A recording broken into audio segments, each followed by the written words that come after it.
कुछ मुख्य आकर्षण रहने वाले हैं मेले के। देखिए आज अरे आईडी नीचे कर लो यार, नीचे कर लो आईडी। आज झांसी दुर्ग से शहीद ज्योति यात्रा ग्वालियर आई और हम सैकड़ों भगवा वानाधारियों ने उस शहीद ज्योति यात्रा को पैदल शोभा यात्रा के रूप में आज समाधि पर स्थापित किया है। अभी हम प्रदर्शनी का उद्घाटन कर रहे हैं और प्रदर्शनी का बहुत महत्व है क्योंकि महारानी के हाथों से चले हुए शस्त्र ये भारत में कोई एक जगह है जहां दर्शनार्थ रखे जाते हैं। कल हमारा सायंकाल प्रमुख समारोह है। कल महानाट्य से कार्यक्रम शुरू होगा। 250 पात्र, घोड़े, बग्घी, ऊंट इत्यादि। आप ये मान लीजिए कि जानता राजा का ही संस्करण जैसा दिखाई देता है महारानी के नाट्य के रूप में।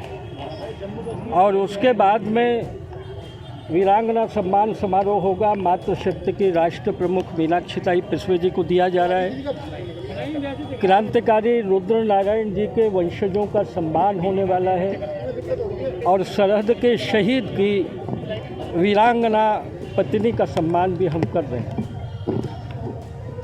हमारे कार्यक्रम के कल के अध्यक्षता करने के लिए भारत के बहुत सुविख्यात ध्यान योगी और ऐसे संत जिनकी सेवा कार्यों का जाल अनेक राज्यों में बिछा हुआ है। हिमालय में तपस्या के बाद सिद्धि प्राप्त करने वाले संत स्वामी उत्तम स्वामी जी महाराज ये कल की अध्यक्षता करने वाले हैं। मध्य प्रदेश के अत्यंत यशस्वी मंत्री आदरणीय श्री कैलाश विजयवर्गीय जी हमारे अतिथि होंगे, मुख्य अतिथि होंगे। और कल का कवि सम्मेलन अपने आप में बहुत महत्वपूर्ण होगा, आकर्षक होगा। हरिओम पवार जी जो ओज के हिमालय हैं वो कवि सम्मेलन की अध्यक्षता कर रहे हैं।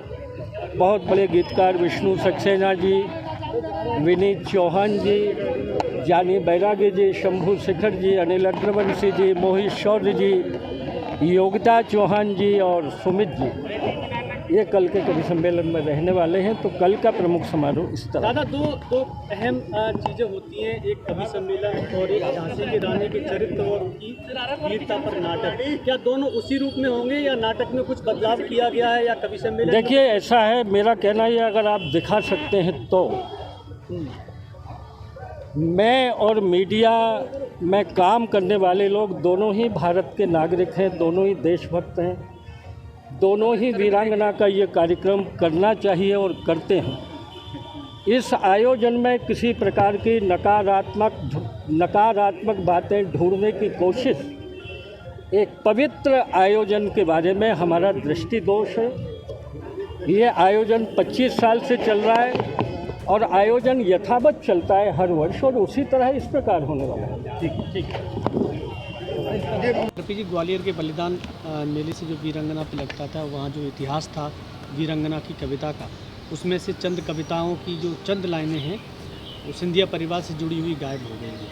क्या कहेंगे, सियासत की वजह से गायब हुई हैं या वाकई में इतिहास के साथ छेड़खानी की गई है? देखिए, संपूर्ण भारत में यदि आप देखेंगे तो भारतीय जनता पार्टी इतिहास से तो निश्चित रूप से खिलवाड़ कर रही है और अपने पक्ष का इतिहास या ये कहूँगे आधा सच जो है बताने का प्रयास कर रहे हैं। लेकिन हालिया में ग्वालियर में जो बलिदान दिवस मनाने का कार्यक्रम हमेशा से पवैया जी करते थे और इसी के माध्यम से वो अपनी दुकान और राजनीति चमकाते थे और खूब गालियाँ देते थे वो सिंधिया परिवार को।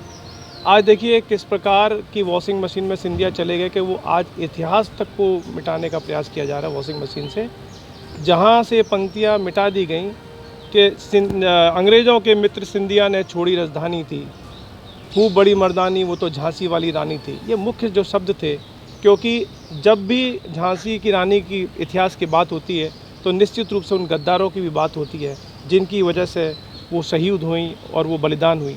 तो यदि आप मुख्य बात को ही अगर छिपाने का प्रयास करें अगली पीढ़ी से, मुझे लगता है बहुत दुर्भाग्यपूर्ण है। बल्कि मैं तो कहता हूँ कि इस पर कार्रवाई होनी चाहिए।